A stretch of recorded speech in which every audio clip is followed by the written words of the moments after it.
Përshëndetje të dashur miq, përshëndetje të nderuar ndjekës, ja ku po ritakohemi sërish me mua Tirona Lilin, pikërisht këtu në kanalin Monitor TV për të ndarë lajmet edhe ngjarjet më të fundit.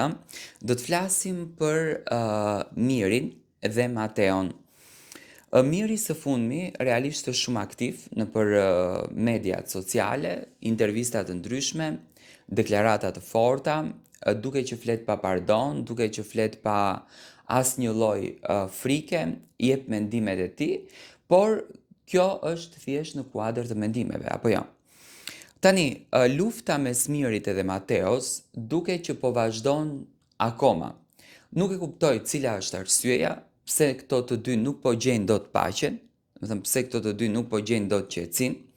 Unë me thënë drejtën kam pritur që raporti mes Mirit edhe Rogertit të vazhdoj pas përfundimit të Big Brotherit, sepse brenda në shtëpi kanë patur një raport dukshëm të lumtur, edhe pse unë gjithmonë e kam thënë që afërsia e Mirit ka qenë afërsia për të krijuar një grupacion, sepse si të gjithë që synonin që të ishin lider edhe Miri synonte të ishte lider, do të thënë nuk kishte afrimitet shoqëror dhe këtë gjë duhet ta pranojmë, ndërsa nga ana tjetër lufta me Mateon ka qenë gjithmonë e hapur që në ditën e parë mes Mirit edhe Mateos ka patur luftë. Do të thënë Miri ka qenë i prerë që në ditën e parë në qëndrimet e tij me Mateon, gjithashtu edhe Mateo ka qenë i prerë edhe pse duhet ta themi që Mateo e shikonte pak Mirin si banor të rrezikshëm, nga që është karriera ajo e cila i jepte një peshë të tillë, domethënë Mirit.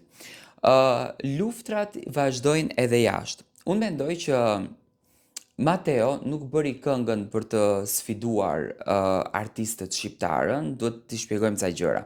Kënga erdhi në interesin e televizionit Top Channel, kënga erdhi për klikime, kënga erdhi në bashkëpunim me Ed Manushin për të shitur materialin e tij, për të shitur produktin e tij, dhe nuk e shoh me thënë të drejtën si një situatë që kjo këngë vjen për të krijuar dinamika, për të krijuar bomba, për të krijuar thashë theme. Është një këngë që erdhi në kuadër të këtij produksioni, por që Mateo shëndriti sepse mendoj që e dha atë dimensionin, atë botën që Mateo nuk e kishte dhënë kur.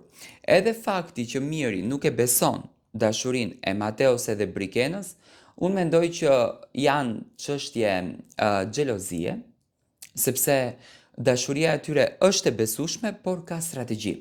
Me thënë, ka strategji marketingu. Si të gjithë personazhet publik që kanë strategji marketingu, ka dhe Mateo dhe Brikena. Por gjithsesi, luftrat do vazhdojnë, luftrat nuk do ndalojnë, siç duket, sepse unë kam thënë që në start që Big Brotheri, i cili ka qenë në sezonin që kaloi, ishte një Big Brother që u kthye në personale. Dhe në momentin që gjërat kthehen në personale, aty ndryshon çdo gjë.